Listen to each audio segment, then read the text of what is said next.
Hello everyone, good morning.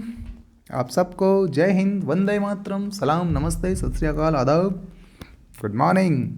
चलिए बात करते हैं मध्य प्रदेश पटवारी के सामान्य प्रबंधन सेट 15 की समग्र सामाजिक सुरक्षा विस्तार अधिकारी भर्ती परीक्षा 2017 का सॉल्व पेपर।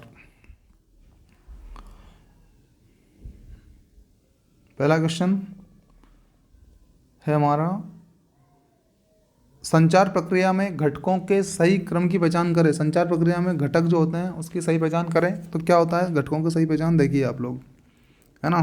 बिल्कुल, sender, encoder, channel, receiver, decoder और फीडबैक। सबसे पहले क्या किया जाएगा, सेंड किया जाएगा, बिल्कुल पहले आंसर है हमारा। फिर एनकोड किया जाएगा, फिर चैनल पर आएगा, फिर रिसीव किया जाएगा उसको, फिर उसको डिकोड किया जाएगा और फिर फीडबैक मिलेगा कैसा क्या है मैसेज आपका, ठीक है ना। ओके, पहला आंसर ही सही है हमारा। आगे बढ़ते हैं। संचार प्रक्रिया में घटकों के सही क्रम की पहचान sender, encoder, channel, receiver, decoder, feedback है। इस क्रम के द्वारा ही फीडबैक सरल रूप से प्राप्त होता है। ओके, नेक्स्ट क्वेश्चन है हमारा, निम्नलिखित में से कौन मार्केटिंग मिक्स का एक तत्व है। स्थान मार्केटिंग मिक्स का एक तत्व जो माना जाता है उस स्थान को माना जाता है। स्थान मार्केटिंग मिक्स का एक तत्व है। मार्केटिंग के लिए स्थान का निरीक्षण करना जरूरी होता है जिससे पता चल सके कि किस स्थान पर मार्केटिंग में लाभ हो सकेगा। इसके लिए एक उपयुक्त स्थान का होना अत्यंत आवश्यक होता है, ठीक है। Okay, next.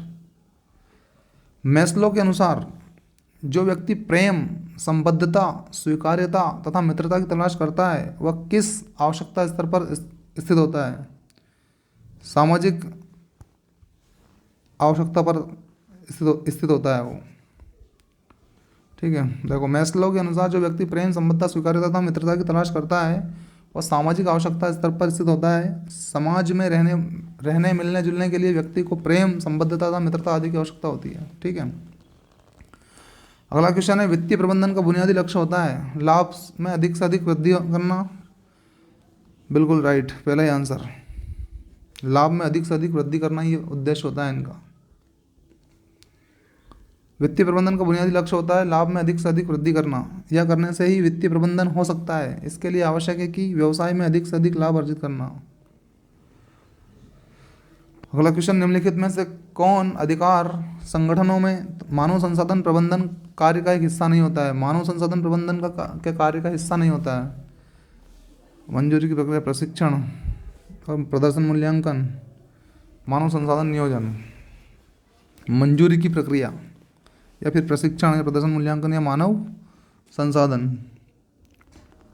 ओके, मंजूरी की प्रक्रिया ही सही आंसर है हमारा, ठीक है। मंजूरी की प्रक्रिया अधिकार संगठनों में मानव संसाधन प्रबंधन कार्य का एक हिस्सा नहीं होता है। संगठनात्मक कार्यों के अंतर्गत उद्यमी उपक्रम में होने वाले सभी प्रकार के कार्यों का वर्गीकरण करता है। निश्चित कार्यों को संपन्न करने के लिए किसी व्यक्ति की आंतरिक तैयारी कहलाती है, प्रेरणा कहलाती है बेटा। है क्या कहलाती है, प्रेरणा। आपको अगर कोई निश्चित तैयारी करना है, कोई काम का संपन्न करना है जो निश्चित ही है ना, तो निश्चित कार्यों को संपन्न करने के लिए जो आपकी आंतरिक प्रेरणा, आंतरिक तैयारी है वो क्या है, वो आपकी प्रेरणा है, ठीक है। निश्चित कार्यों को संपन्न करने के लिए किसी व्यक्ति की आंतरिक तैयारी प्रेरणा कहलाती है। प्रेरणा के द्वारा ही व्यक्ति अपने कार्यों को निश्चित कर सकता है। बस उसे समय समय पर प्रेरणा की आवश्यकता होती है। जो समय समय पर हम आपको मोटिवेशन देते हैं ना, ये प्रेरणा, इसकी सख्त ज़रूरत होती है एक छात्र को भी, है ना। देखो, मैनेजमेंट भी कह रहा है कि प्रेरणा की सख्त ज़रूरत होती है भाई, है ना। व्यक्ति जाग जाता है इससे, ठीक है। तो ये बहुत इंपॉर्टेंट है, ध्यान देना इस पर, ठीक है।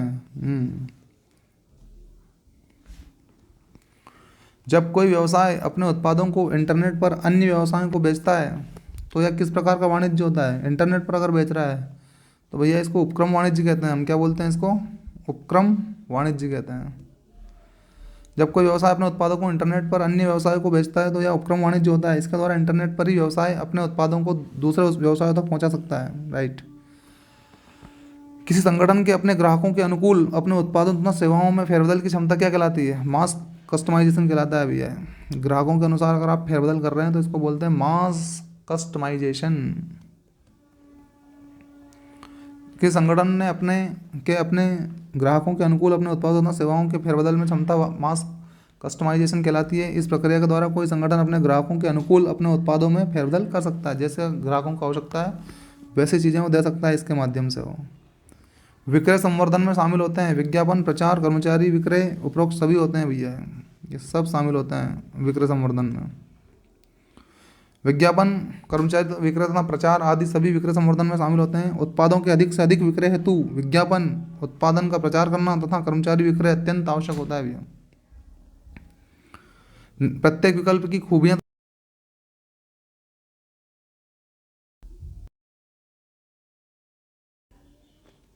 प्रत्येक विकल्प की खूबियां तथा खामियां निर्णय लेने की किस प्रक्रिया के किस चरण में स्पष्ट रूप से प्रकट हो जाती है?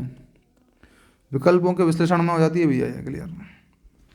जब आपके पास विकल्प आता है और उसका विश्लेषण करते हैं आप, तो निश्चित रूप से खामियां और खूबियां दोनों चीज़ें सामने आ जाती है हमारे, ठीक है, कि क्या तो किसी निर्णय में खामी थी और क्या खूबी थी। प्रत्येक विकल्प की खूबियां तथा खामियां निर्णय लेने के विकल्पों के विश्लेषण में स्पष्ट रूप से प्रकट हो जाती है, जिससे हमें पता चलता है कि निर्णय में क्या खूबियां और क्या खामियां हैं। उन विभिन्न कंपनियों से जुड़ी होती है जो किसी उत्पाद को उसके निर्माता से उसके खरीदार के हाथों में पहुंचाने की प्रक्रिया में शामिल होती है। वितरण श्रृंखला, नेटवर्क श्रृंखला, संवर्धन नेटवर्क या आपूर्ति वितरण श्रृंखला। वितरण श्रृंखला होती है भैया। वितरण श्रृंखला उन विभिन्न कंपनियों से जुड़ी होती है जो किसी उत्पाद को उसके निर्माता से उसके खरीदार के हाथों में पहुंचाने की प्रक्रिया में शामिल होती है। ऋणों को समय पर चुकाने से क्या होता है? अच्छी प्रतिष्ठा मिलती है, बिल्कुल मिलती है। कोई तनाव नहीं होता है, बिल्कुल नहीं होता है भैया। भविष्य में ऋण आसानी से उपलब्ध हो जाता है, ये बात भी बिल्कुल सही है। तो उपरोक्त सभी आएगा और क्या।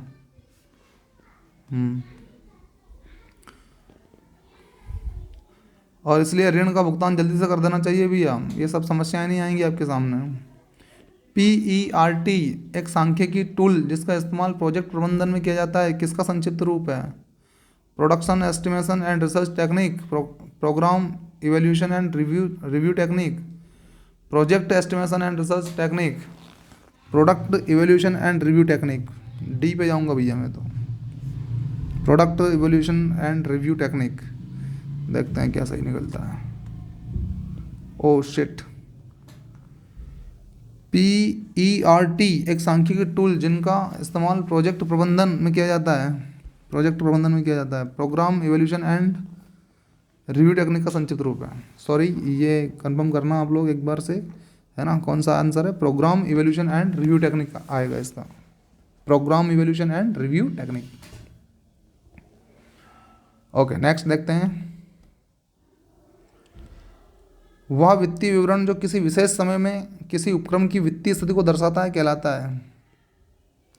वह वित्तीय विवरण जो किसी विशेष समय में किसी उपक्रम की वित्तीय स्थिति को दर्शाता है कहलाता है। बैलेंस शीट, नगद प्रवाह विवरण, आय विवरण, वित्तीय विवरणों के व्याख्यात्मक नोट्स। बताइए भैया 14वें नंबर का आंसर बिल्कुल सही, बैलेंस शीट रहता है। क्या रहता है? बैलेंस शीट आती है। वह वित्तीय विवरण जो किसी विशेष समय में किसी उपक्रम की वित्तीय स्थिति को दर्शाता है बैलेंस शीट कहलाता है। अतः समस्त वित्तीय मामलों में उद्यमी को वित्तीय दूरदर्शिता को अपनाना पड़ता है भैया।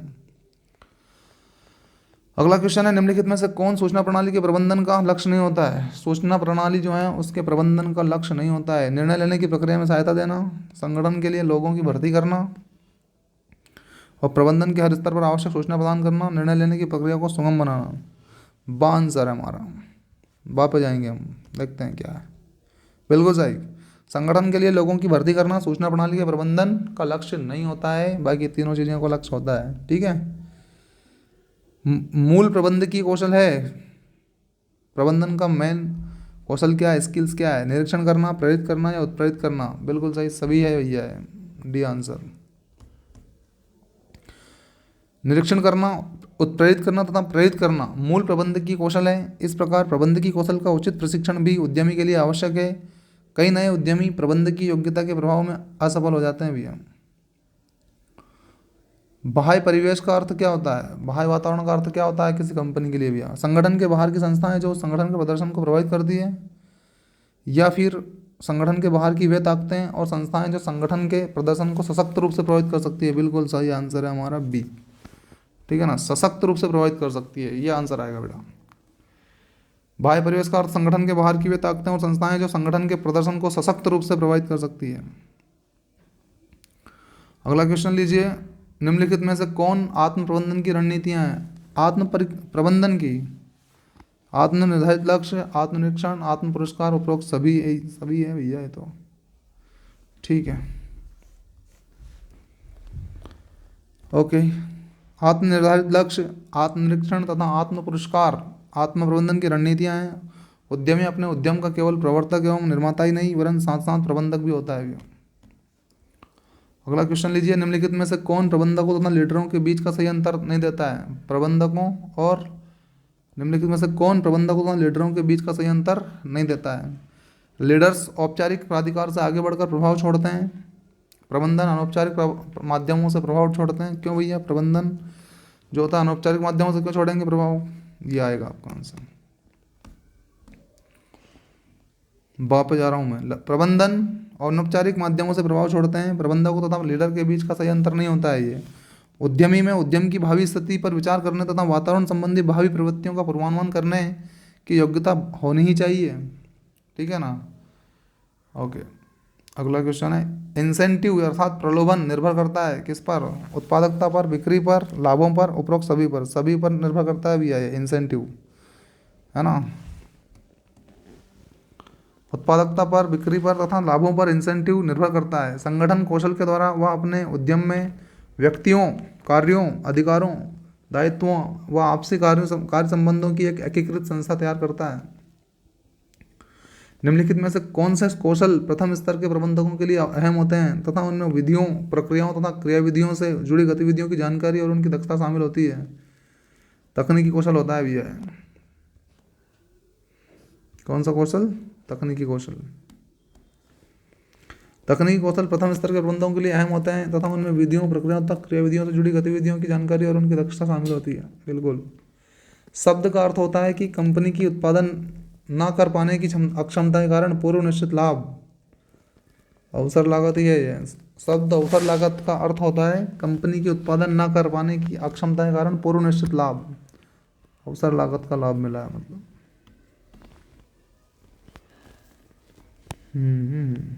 शब्द अवसर लागत का अर्थ होता है कंपनी की उत्पादन ना कर पाने की अक्षमता के कारण पूर्व निश्चित लाभ। उद्यमी कला के विकास में बाजार सर्वेक्षण जैसी विधा का महत्वपूर्ण स्थान है। बाजार का सर्वेक्षण का ज्ञान या सर्वेक्षण करना बहुत जरूरी है भी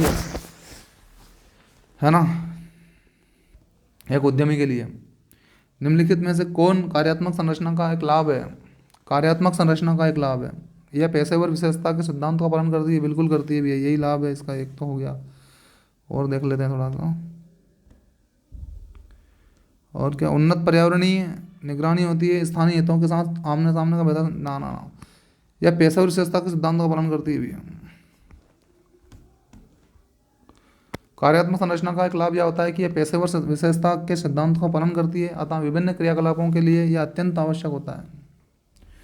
सभी संगठनों के लिए आवश्यक 3 प्रमुख व्यवसाय कार्य क्या है?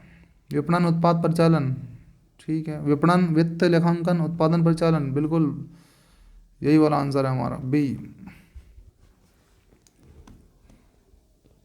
सभी संगठनों के लिए आवश्यक 3 प्रमुख व्यवसाय कार्य विपणन, वित्त लेखांकन और उत्पादन परिचालन आदि है। वित्त या पूंजी किसी भी उद्योग या व्यवसाय के लिए एक जीवन रक्त मानी जाती है बेटा। ये बहुत ही महत्वपूर्ण बात है कि वित्त या जो पूंजी होती है वो किसी भी उद्योग के व्यवसाय के लिए जीवन रक्त मानी जाती है। अंतिम क्वेश्चन की ओर, खत्म ही हो गया, इसमें 24 ही है, ठीक है।